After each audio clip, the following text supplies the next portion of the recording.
Alright guys, Justin here. I know some of you have asked how I did my paracord wraps on my handles. I've already finished my handles, so I used just one of the old takeoff handles from my Vibe Sea Ghost. It'll work on handles, it'll work on backpacks, it'll work on anything you want to wrap.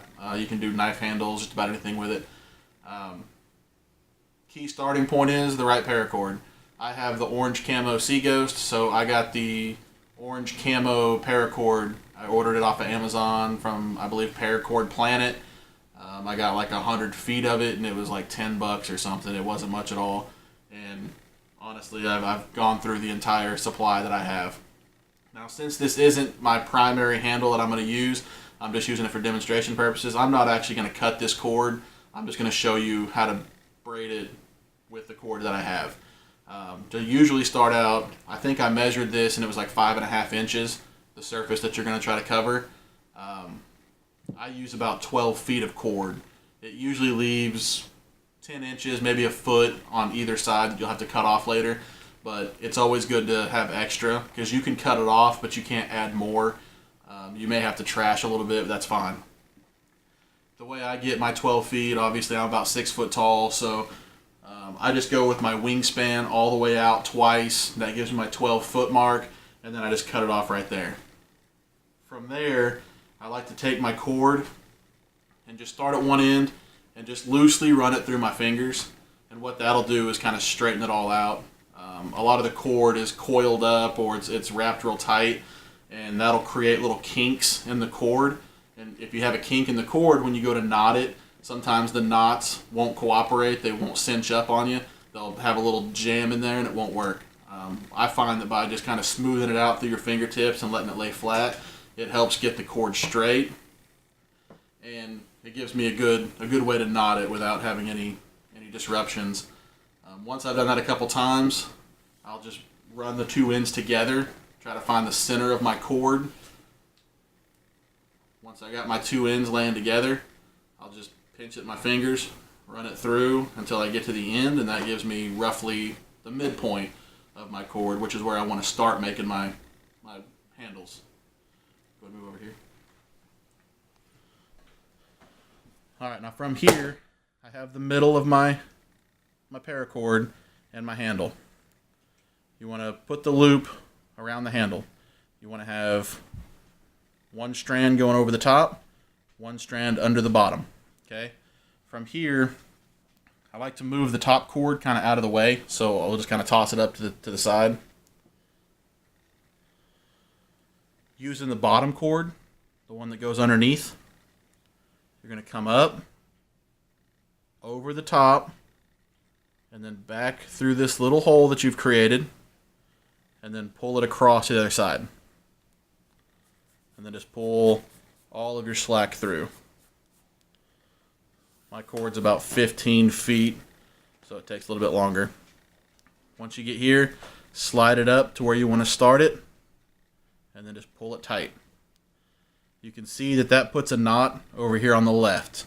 If you do it other ways, you may get the knot that comes out behind it. You don't want it to knot behind because then it doesn't give you a nice smooth surface. You want the knot to go off to the side because all the other knots are going to be on the sides also. Now from here, we're going to have what's called a working end and a tag end. For my video, I just call whatever side I'm starting with the working end, and the other side is the tag end. In this case, you can see the knot is on the left, so we're going to start on the left. You're going to use this end, which will be the working end. You're going to go over the top of the handle and then just pull it across. Now from here, take your tag end, go over the top of your working end, around the back of the handle, and then up through that loop that we left. Pull it all the way through. Once it's pulled through, you'll grab your working end and your tag end together, and you'll pull it tight. You can see it kind of creates like an overhand knot, but with the handle in the middle. This is called the cobra knot.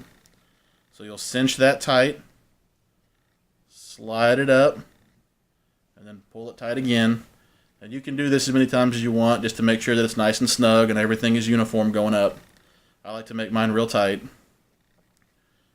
But you can see here, we started with the knot over here. Now we got the knot over here. Now that the knot's over here, this is the side we're going to start with. Same thing as before. You're going to leave a loop, go over the top of your handle, and then using the tag end, you want to go over the top, around the back, and then up through that loop. Pull it all the way through. Then you're going to pull that tight, slide it up to where it's nice and snug, and then cinch it down. So now you can see how we had knot on the left, knot on the right, knot on the left. We're just alternating. It's going to give us that zigzag pattern. That's called the cobra knot. Now, the last knot that we can see is the one here on the left. That means we're going to start over here again. So you want to go over the top, leaving that loop, pull your cord, and then using your tag end over the top, around the back, and then up through that loop again. Pull it all the way through.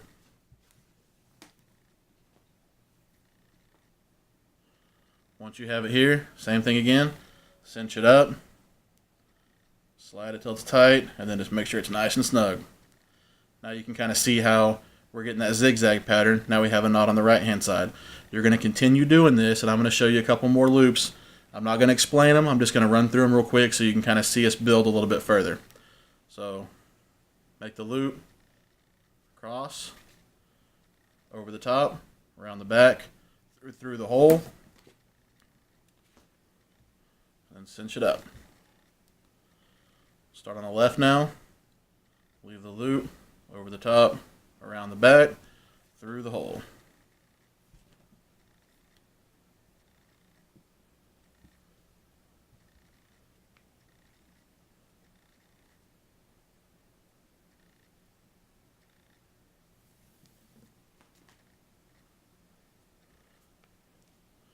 So now you can see how we're braiding this complete handle, and we're getting pretty quick, pretty good. This will burn your hands if you try to do 4 handles, back to back rapidly. You will get blisters on your hands. I have a couple of blisters on my fingers from, tugging on these cords so hard and trying to make sure it's nice and snug. So just pace yourself. Don't get in a big rush. Obviously, it's going to be hard to fish or hard to paddle a kayak if you got your hands all tore up. So once you get down to the very end, basically you'll just tie a knot just like this. You'll just finish your last knot, the last one you can possibly squeeze on there. And then from here, you want to cut the cord right about there. You want to leave maybe 1/8 of an inch sticking out, and that's where you're going to burn it. Cut about 1/8 of an inch off both sides. Once it's nice and snug, cut it off, leave that little tab, burn it with your lighter, and then you're going to use the lighter. I use the lighter just because it helps make it flat and smooth. Use the lighter, get it good and burnt, and then just use the lighter and smash it. What that'll do is it'll flare out the end, kind of mushroom the end of it, and it'll prevent that cord from pulling back out. It'll hold really tight, but in an emergency, if you needed this cord later and you were out in your boat and needed some emergency cordage, you could just pull that back through. You could force it out if you needed to, but it won't pull out on its own, just under normal conditions.